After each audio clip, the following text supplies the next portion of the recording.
Hello everyone, welcome back to another video. In today's video, we are going to be breaking down how I actually got my new PB 11.36 seconds, which actually beat my previous PB by an entire 3.4 seconds.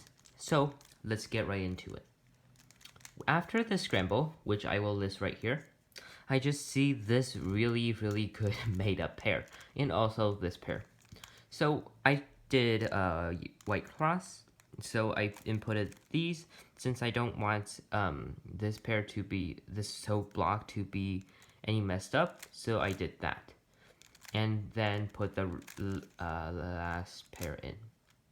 And then I didn't do this pair because I wanted to do these two, but in inspection I also saw these two, which I can pair these two both up like that.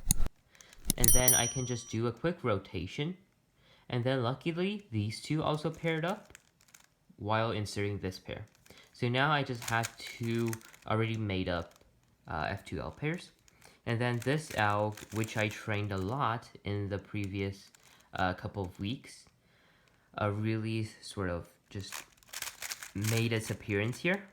And then a quick PLL, and then a AUF, 11.36. So that is basically the whole breakdown of myself. Thank you guys for watching. If you liked it, please like, subscribe, and share with your friends. And I'll see you guys in the next video. Bye!